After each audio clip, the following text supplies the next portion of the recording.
Okay, guys, another day, another opportunity to talk about longevity. So, in previous videos, we discussed how did all of this immortality and longevity topics start, and what were the discoveries and the progresses in the scientific field in regards to this topic, and what have been the recent advancements in technology and the recent discoveries in this field, in the field of longevity. So today we are going to discuss some practical ways to implement these tips or these guidance on how you can be healthier and how you can live longer, and what are the things you can actually do in order to live longer. So I'm very excited to talk about it. So let's go. The first thing, number one, is caloric restriction. You can do fasting and caloric restriction, and these are one of the best ways to start biohacking your system, start kind of controlling your body to be younger and making it want to be younger, to stop the clock and kind of to stop aging. So this is the thing, once you start eating less and you fast, so the first thing is to start eating less. So if you do a caloric restriction of 15%, 20% per day, this is going to maximize and start to revolutionize your body to be younger and to stop your speed of aging. So this is the first thing you need to do to start eating less, to start doing caloric restriction, and then fasting. So one of the easiest ways to introduce fasting, because a lot of people may not be comfortable with this. If you are, great, but some people are not going to be that eager to fast and stop eating. So one of the best ways to introduce this into your life is by intermittent fasting. By starting to do intermittent fasting, studies show that by doing that, your body fights way better the everyday day-to-day life, and it becomes, you age slower. And by reducing your caloric intake without having malnutrition, because it's not good to have malnutrition either, you can increase the lifespan of various organisms, from yeasts to primates. So this is what I'm talking about, us being able to increase our lifespan. And the caloric restriction should be only from 10% to 30% generally, and this will slow your aging, right? So this is not yet proven in humans, but there is strong evidence that it is strong enough, because so many longevity experts are incorporating these intermittent fasting in their routines. I mean, look at Brian Johnson and David Sinclair, so many others, so many longevity experts and scientists that are talking about this right now. And this practice encourages to achieve autophagy. Autophagy is where your cells essentially clean out damaged parts. So when your body starts this process of autophagy, it starts this process where it cleans the cells that are damaged. So it cleans out, it detoxes the body, it detoxes the whole system, becomes cleaner.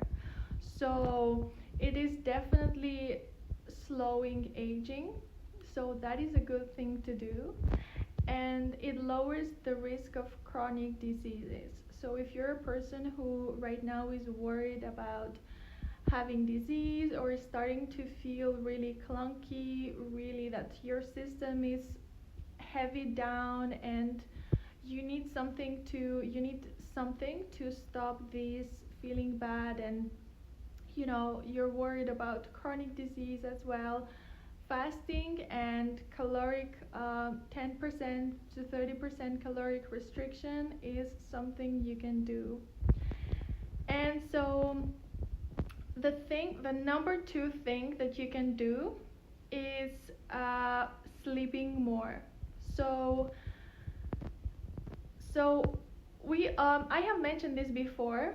We all know that sleep is important, but optimizing the sleep that you have is directly linked to more longevity. So prioritizing sleep, optimizing your sleep, meaning that your routine becomes more efficient.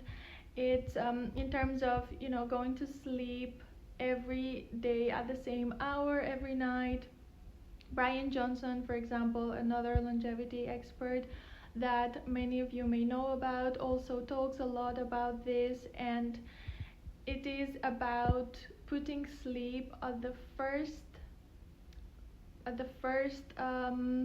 level of your priorities in terms of health, because it does increase your lifespan. Okay, sleeping more, and it's something that we all love, so even more positive points because we all love to do that. So studies show that poor sleep leads to chronic health conditions. So that is why it's even more important to sleep longer, and not sleep too much. Like sleeping 9 hours, for example, would be a little bit too much, but I don't want to get into the details. I just want to encourage you to be well rested, and have a consistent sleeping routine, a clean environment where you can sleep if possible, and that will reduce a lot of possibilities of heart disease and diabetes and even Alzheimer's, and it will elongate your life. So you may be asking yourself how to optimize your sleep. So actually 7 to 9 hours. I said 9 hours, no more than that, but 7 to 9 hours, it depends on how long you need to sleep as well. So they say that research says that 7 to 9 hours of high quality sleep is what supports longevity.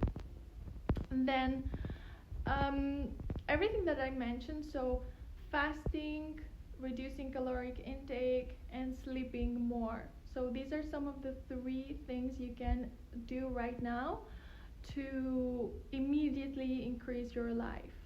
So maybe start by eating less, reducing your caloric intake. That would be the 10 to 30% that we were talking about. And then, excuse me, the phone is shaking.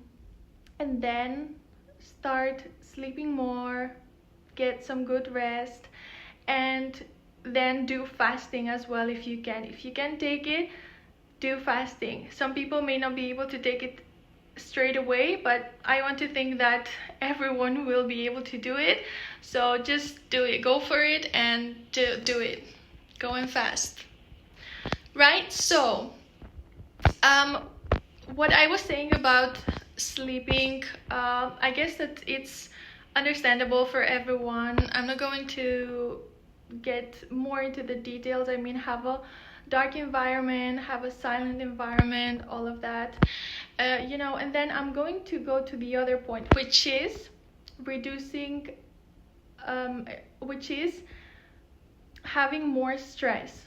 So there is research that increasing our stress from time to time is good for us. I know this sounds shocking maybe, but it is the truth.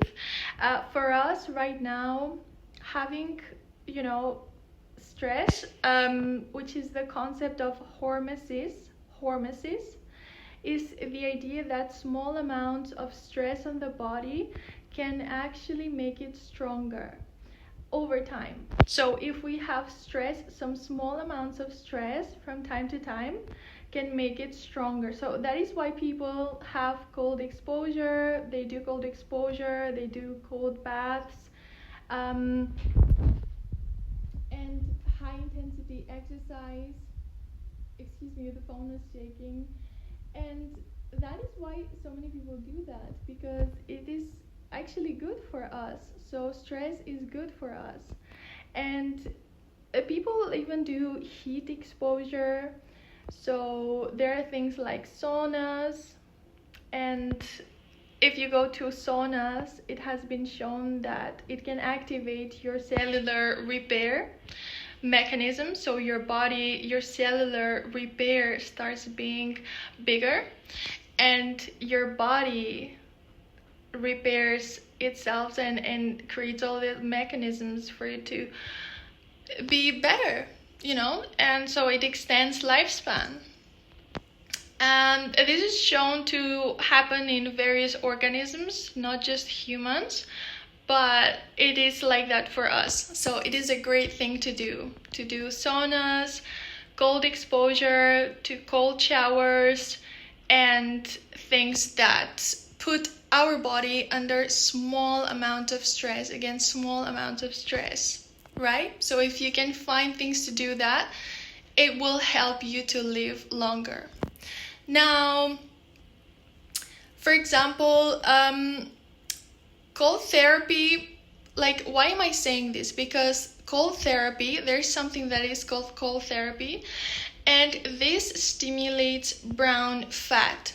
So this burns calories in our body, and it improves our metabolism. So burning brown fat in our body improves our metabolism. Then saunas, on the other hand, have been linked to lower risks of heart disease. So saunas reduce heart disease. I don't know if you knew that, but now you know, right? They reduce the risk of heart disease. And then exposing your body to mild stress, like I said, is a way to extend your life. But I wanted to add those two facts at the end, and now you know. And then we have the fourth thing, which is Senolytics. Senolytics, many of you may have not heard of this, but it is something that has recently appeared as well in the bodies of research. So these are drugs that clear out our damaged cells, our zombie cells. So as we age, I mentioned this before as well, but as we become older, our cells accumulate damage and they become zombie-like.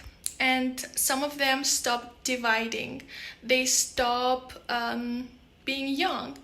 But they don't die. They just remain there, right? Like zombies. So there are these drugs, which are called senolytic drugs, which researchers are studying, and they are out there in the market that can contribute to remove these zombie cells. So these cells are bad for us because they contribute to inflammation and age-related diseases. And these drugs help to do that, are helping to remove these cells from our bodies. And researchers are developing these drugs right now. And while they are not really out there in the market for us to buy, because they are in early stages, the researchers are developing these drugs, and it is a very positive news for us that we maybe have access to them, right? And this is these drugs called senolytics are right now in clinical trials, and the early results are very promising. This is what you need to know, that the early results of them are showing incredible results, and they're very positive. So just stay on the lookout for this. And then the last thing I'm going to talk about, which is number 5, is a CRISPR. I have talked about this on my previous videos as well, but this has to do into gene editing technologies. This is something that scientists are studying as well at the moment, and these technologies are making it possible for us to excuse me for the phone shaking. I hope you're hearing me well and seeing me well. So basically, these technologies are making it possible for us to be able to edit our genes, and this is very innovative technology. So again, this is something that is being on the research right now, but in the near future, these are technologies that we can be aware that they are going to put out there for us. So these are technologies that we may be able to use to alter our genes and make them better. So this is technology that we will be able to use to make us younger and slow or reverse aging. So this is CRISPR or CRISPR. I have mentioned it in previous videos, but it is a cool technology, and if you want to check it out, you can check it out. This is like some of its possibility is to be able to switch off the genes that are responsible for cellular aging, or even reverse them. So there are some genes that are responsible for cellular aging, to make our cells become older, to make our cells age. And with this technology, we would be able to stop that or reverse that. So that is super cool. I just wanted to mention that there at the end of the video, and I have mentioned 5 ways to stop or reverse aging that you can do right now, and I hope you enjoyed the video. So if you have, I don't want to be pedantic, but feel free to leave a like and subscribe, and see you on the next one, as I will be posting more. Thank you. Thank you.